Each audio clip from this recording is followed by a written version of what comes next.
Buenas noches y bienvenidos como siempre a Sala de Prensa de Caracol Ahora. Hoy el tema que ponemos sobre la mesa y en donde buscamos respuestas, análisis, hipótesis y contarles la actualización de esta noticia es el hecho que se presentó en las últimas horas en Tierra Alta, esto en el departamento de Córdoba, en donde aparentemente y todo indicaría que grupos o mejor, integrantes del Ejército Nacional habrían llegado a uno de estos corregimientos haciéndose pasar por disidencias de las FARC, generando diferentes reacciones y preocupaciones dentro de la población de allí, de esa zona del país. Ahí en imágenes ustedes ven lo que sucedió en las últimas horas allí en esta zona del departamento de Córdoba. Hombres encapuchados con sus armas llegaron y han denunciado a los mismos habitantes armados, agresivos, amenazándolos y obviamente pues temen por sus vidas y hay preocupación y reacción de todos los sectores.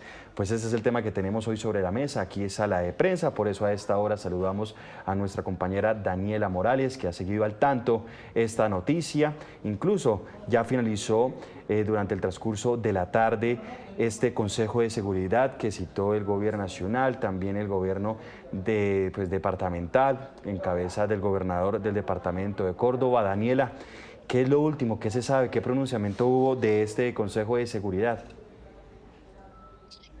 Pues buenas noches a todos los usuarios que nos acompañan en sala de prensa y es muy importante comenzar diciendo que ya hay primeros resultados del informe que realizó la inspección del Ejército Nacional en esta zona, recordemos en Tierra Alta, esto en el departamento de Córdoba.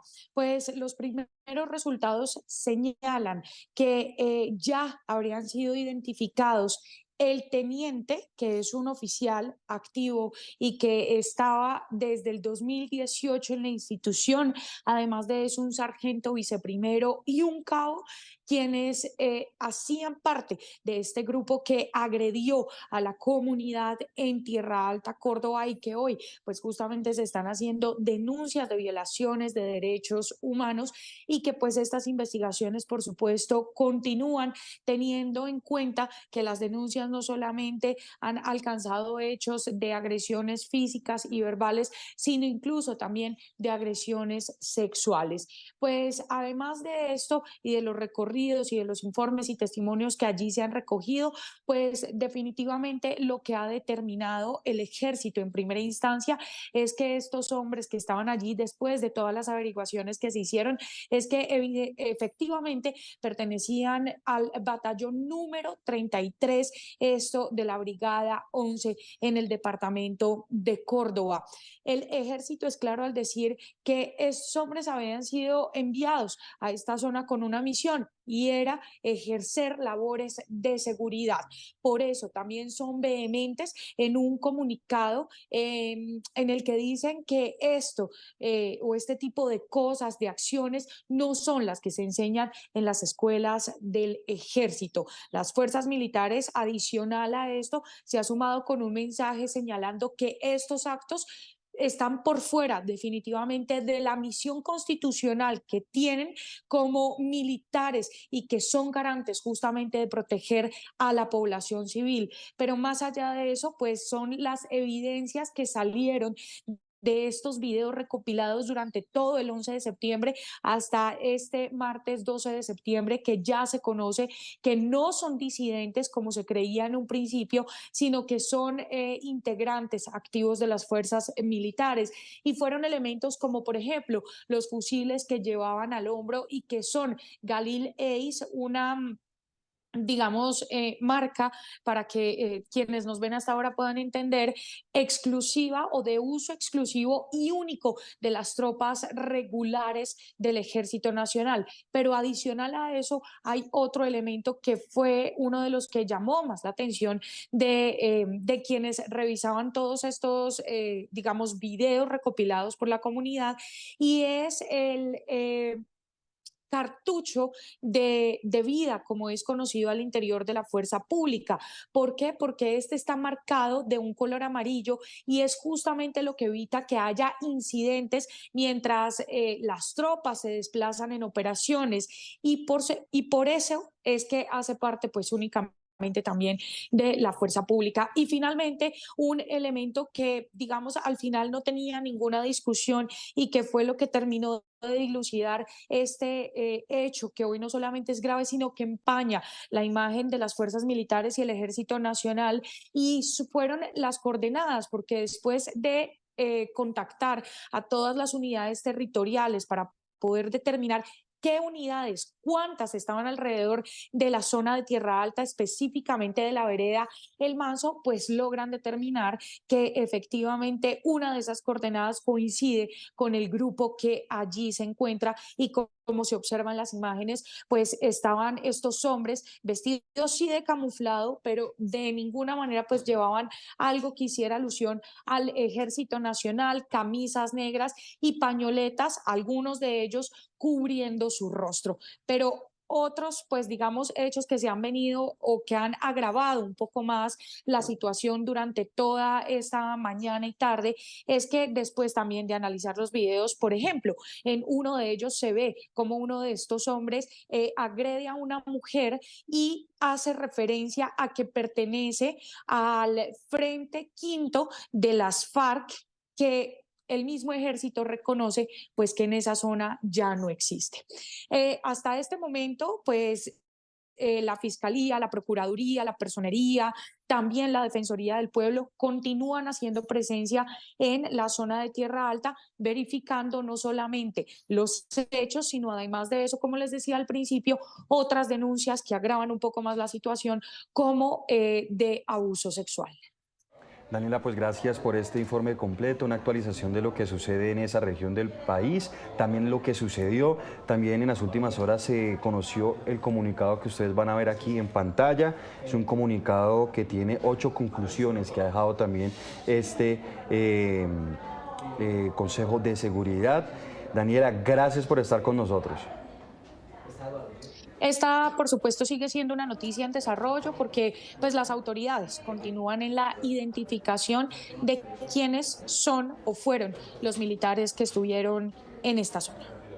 Mire, estamos hablando de ese comunicado que se conoció en las últimas horas de todos los organismos que se encuentran atendiendo, digamos, esta denuncia hecha por la población allí en el departamento de Córdoba. Son 8 puntos, entre ellos se destaca que el día de mañana, 14 de septiembre, se prevé la visita del Ministerio del Interior y el Ministerio de Defensa en la vereda del Manso, municipio de Tierra Alta, para un diálogo social con la comunidad, para el restablecimiento de sus derechos y garantías de no repetición y evaluar la asistencia humanitaria en la zona, en concordancia con ente departamental y municipal. También la Procuraduría General de la Nación asumió el poder preferente sobre la investigación disciplinaria para el caso y asimismo la Procuradora ha trasladado al territorio un grupo interdisciplinario liderado por el Procurador Delegado para los Derechos Humanos, quienes se encontrarán en el territorio desde el día de hoy.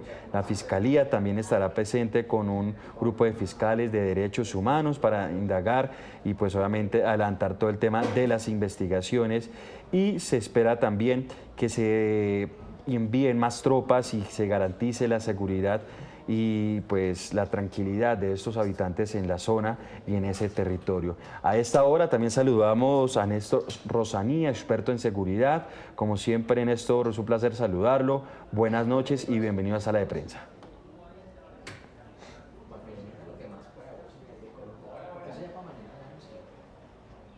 Néstor, buenas noches, ¿me escucha?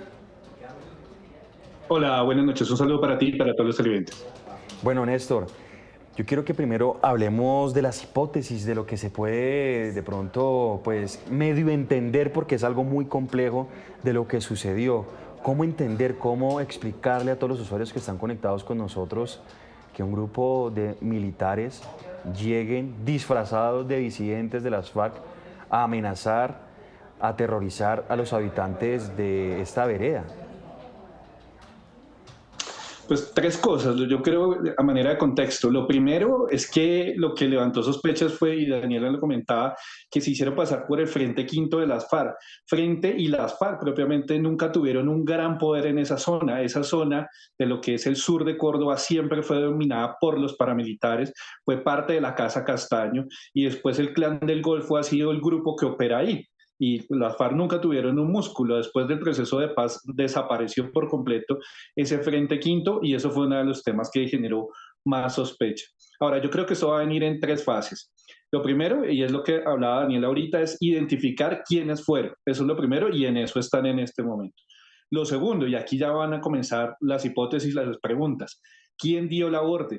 Porque esto no es una cosa de tenientes, ni de cabos, ni de sargentos. Mínimo tiene que haber sido de coronel para abajo, pero, o sea, la instancia para una toma de decisión de esos tiene que ser un alto oficial. Entonces, la pregunta es, ¿quién dio la orden? Y ese va a ser el segundo elemento. Y lo tercero va a ser, ¿para qué? ¿Qué es lo que pretendían con eso? Y ahí comienzan las hipótesis. Una hipótesis que ya se está barajando es, querían generar un impacto o una sensación de inseguridad para afectar la política de seguridad del gobierno. Esa es una pregunta que ya hay en el aire. O qué es lo que querían, era un grupo que también está, porque está pasando mucho en esa zona, los ejércitos anti-restitución de tierras. Entonces están evitando o están constriñendo a la población para que no hubiera restitución o por un tema de tierras. También podría ser una segunda hipótesis. O una tercera hipótesis, querían afectar, generando una sensación de miedo e inseguridad las elecciones que vienen próximamente. Entonces ahí comienzan, digamos, como las hipótesis y sobre esas líneas de investigación son las que empiecen a trabajar ahora las autoridades. A esta hora de la noche también saludamos al profesor Olmer Muñoz, a quien le damos la bienvenida. Profe, buenas noches. Muchas gracias por la invitación y una muy buena noche a nuestro invitado y a todos los televidentes que nos ven a esta hora por Caracol. Profesor Olmer, ¿cuál es su hipótesis? Ya escuchábamos tres líneas, hipótesis de investigación que nos daba Néstor Rosanía, pero ¿cuál es su percepción sobre esto que sucedió? Bueno, con un saludo al profesor Néstor y agradeciéndole también mucho por sus apuntes y análisis. Yo, contrario a lo que el doctor Rosanía presenta, digo lo siguiente. En primer lugar, hay que analizar muy bien quién es el actor que realizó el hecho violento en esta región. Segundo, podría ser, como lo dice el doctor Rosanía, que esto dio la orden un alto mando en el caso de que esto se comprobara.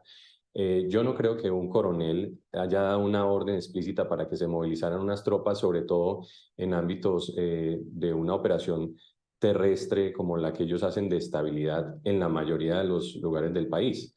En general, por ejemplo, los batallones de terrestre o de operaciones terrestres, los BATOT, hacen otro tipo de operaciones ofensivas. Si ellos estaban en unas operaciones de estabilidad, difícilmente creo que un alto mando o el 3 de operaciones de una unidad, en este caso, bien sea de la Brigada 11, les hubiera dado una orden de ese nivel. Si lo hicieran, pues sería gravísimo desde el punto de vista tanto disciplinar como operacional y, por supuesto, dentro del marco de las operaciones en materia de derechos humanos o en contexto cuando se presentan con actores armados. Y tercero, creo yo que lo más importante es que se logre la investigación, que se determinen quiénes son los actores como tal, si efectivamente fueron miembros de las fuerzas militares. Aquí hay un abuso de autoridad completamente registrado.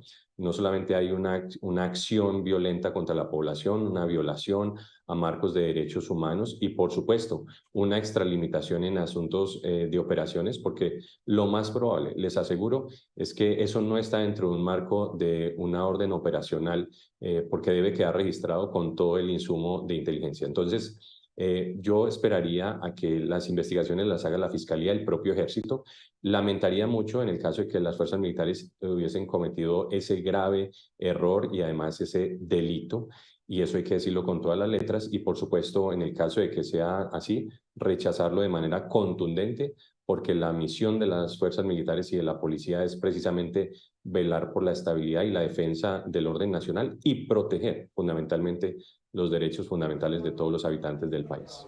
Profesor Olmer y profesor Néstor, se ha escuchado también otra hipótesis, quiero ponerla sobre la mesa de inicio con el profesor Néstor Rosanía. Se hablan de operaciones de infiltración.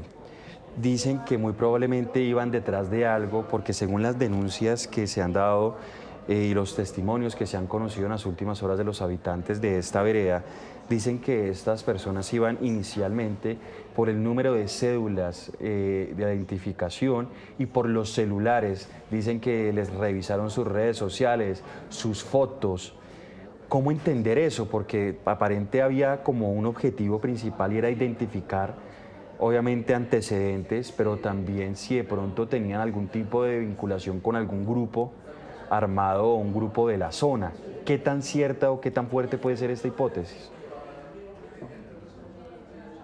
Pues la he escuchado hace pocas horas que salió, pero yo personalmente no le vería un marco jurídico institucional, como lo decía Olmer.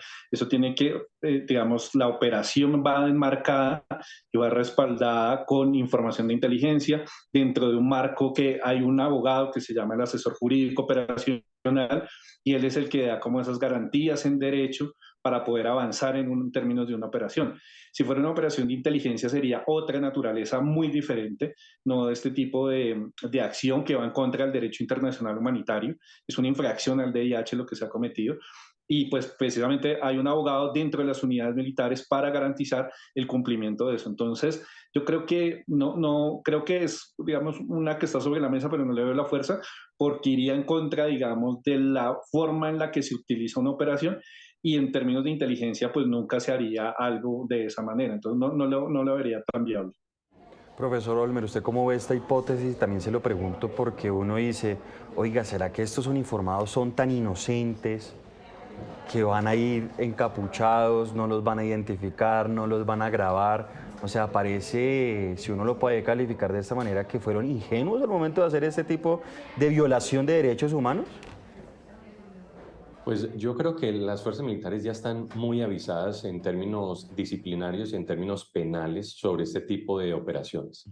Recordemos que el Ejército Nacional en estos momentos hace operaciones ofensivas, defensivas, de estabilidad y ADAC, y en este caso las operaciones de estabilidad, cuando está en una zona como en la que se representan los hechos, pues digamos que el marco operacional es hacer acciones que protejan a la población y en el marco de derechos humanos.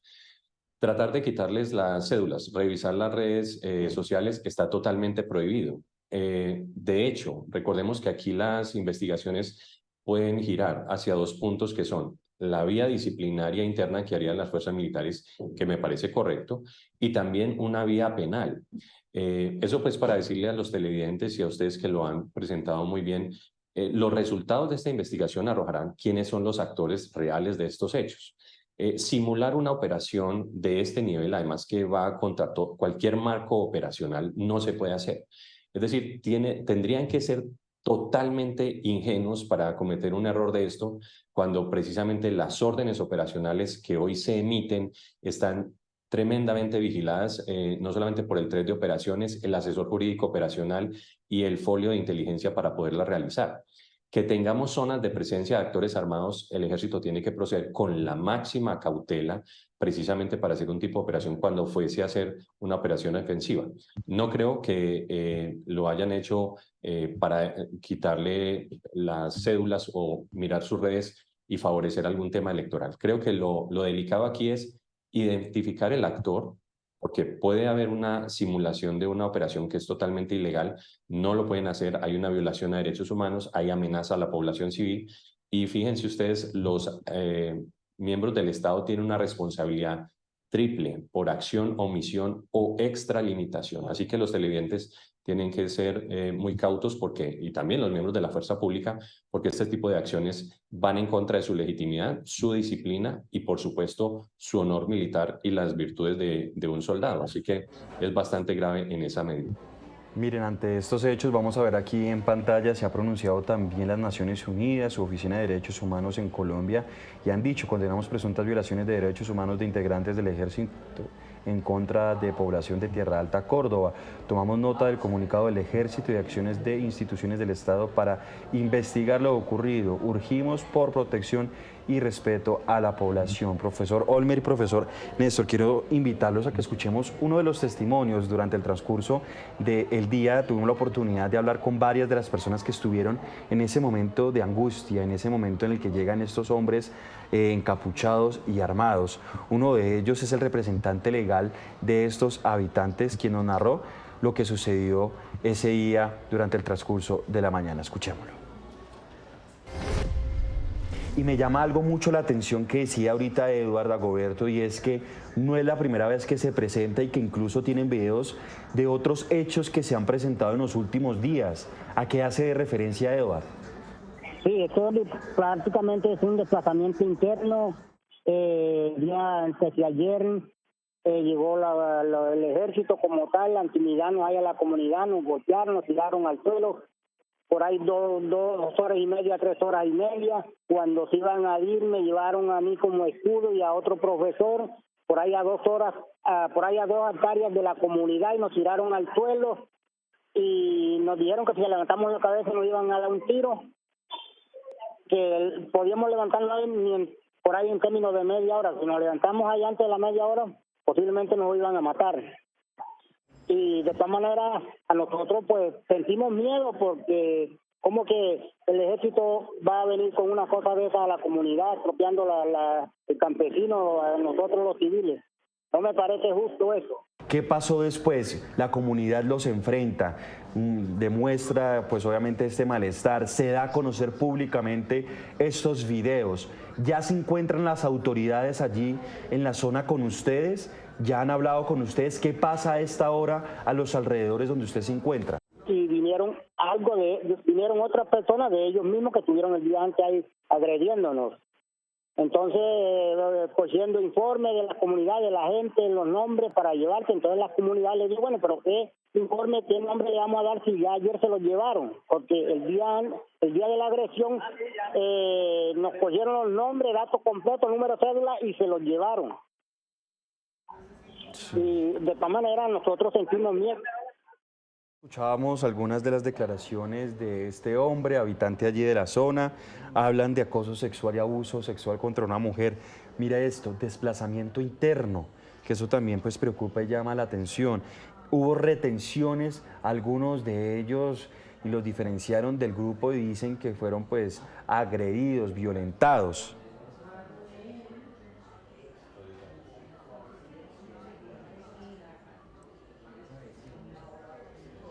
Profesor Olmer, ¿qué piensa? Sí, señor.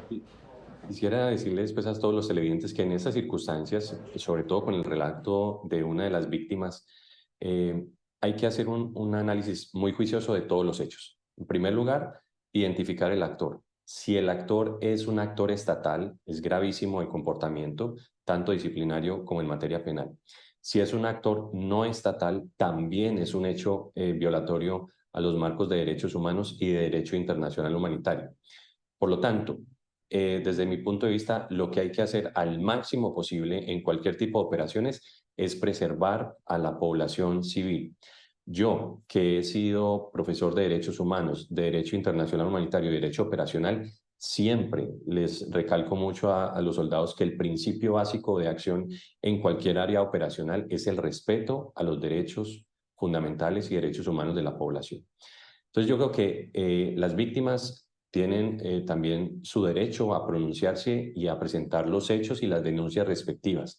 Esto también es muy importante. Hay que dirigirse directamente a la Fiscalía General de la Nación, interponer las denuncias, mostrar las pruebas para que efectivamente se pueda individualizar a las personas que hayan cometido esos delitos, Juan Jacobo.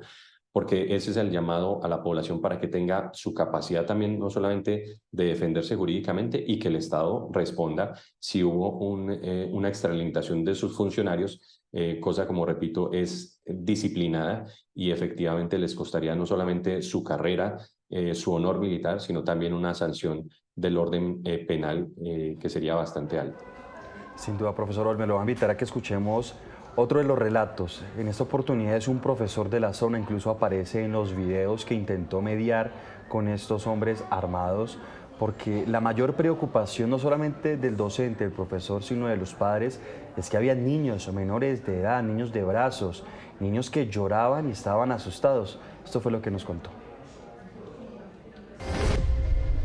A mí me arrodillaron, me encañonaron con el fusil. Yo les dije que yo tenía mi carnet que me acreditaba como docente de un resguardo en Vera, y ellos dijeron que eso a ellos no les interesaba, que si seguía hablando me pegaban un tiro y me tiraban al río, y así sucesivamente sucedió con todos los miembros del...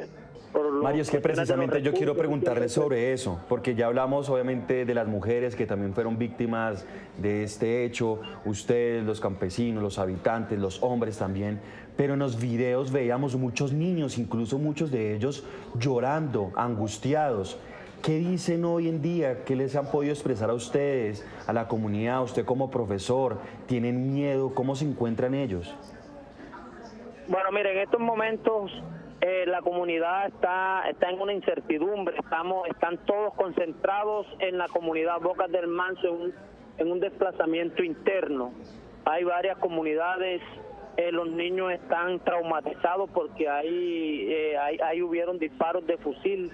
Incluso el señor presidente de la Junta de Acción Comunal tiene las cáscaras esas de las balas.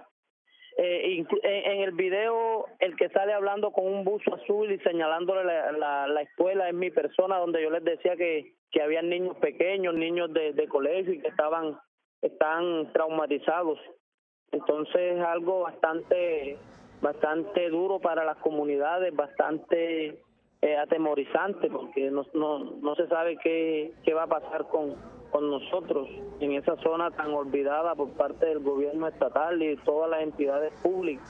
Allá estamos en un abandono total. Nosotros no vemos ningún ente gubernamental por allá que nos colaboren. Mire cómo llega el ejército maltratando al campesino. Bueno, ahí escuchábamos, profesor Olmer, otro de los relatos. Los niños están quedando también en medio de la guerra, en medio de estos hechos que hoy son materia de investigación, y lo mencionamos anteriormente, es que se está dando ya, según ellos, desplazamiento interno. ¿Qué tanto puede afectar este tipo de actuaciones a la población y también la institucionalidad? Porque eso también es un punto importante en caso de que se compruebe realmente, porque pues bueno, ya lo ha dicho el ejército, que todo indica que sí eran soldados, que son soldados los que hicieron eso, pero pues todo es materia de investigación. Pero ¿qué impacto esto puede generar para la credibilidad, la institucionalidad y también esa imagen que de pronto tienen de los soldados en las zonas? Pues es indiscutible que la población va a quedar con un temor muy grande. Los soldados, los cuadros oficiales superiores deben dar mucho ejemplo en los territorios, precisamente porque es a veces la primera institución estatal que logran tener allí en sus lugares. Muy importante, hay población que es de protección reforzada, como los niños, como las mujeres en embarazo, ancianos, la población en general, indígenas, afrodescendientes. Y creo yo que los miembros de la fuerza pública, en su actuación, en sus virtudes, en su disciplina, tienen que acatar muy bien la Constitución y la ley. Dada la investigación que se adelantará, si hay una acción directamente disciplinada sobre estas personas, deben ser excluidos del servicio de manera inmediata para hacer la investigación y tener todo el marco de la legalidad de esa investigación. Y sobre todo, en estos momentos, esa que es una alerta temprana y una alerta inmediata ante esa población. Creo que el comandante de la 7ª División y de la Brigada 11, en el caso de Montería, deben hacer presencia en la zona para realmente lograr recabar los hechos. Allí llegará el inspector del Ejército y probablemente haya la investigación, pero muy importante, eso hay que decirlo a todos los funcionarios del Estado y sobre todo fuerzas militares y Policía Nacional. La población en su máximo estándar debe estar siempre protegida y ser sujeto, por supuesto, de protección por miembros de la fuerza pública. Cualquier tipo de acción violenta contra los niños o mujeres o ancianos tiene una sanción bastante alta, y creo que lo que necesita el Estado es reivindicar su capacidad institucional. Yo creo que casi todos los soldados del país, los suboficiales y oficiales lo hacen muy bien, pero puede ocurrir alguno de estos hechos. Esperemos la investigación para lograr determinarlos, porque ustedes saben que muchos actores armados también pueden utilizar hechos distintos o crearlos también para generar este tipo de acciones contra el Estado.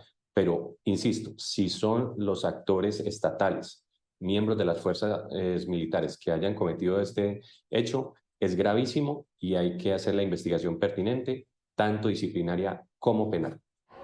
Profesor Olmer, muchas gracias por estar con nosotros aquí en Sala de Prensa.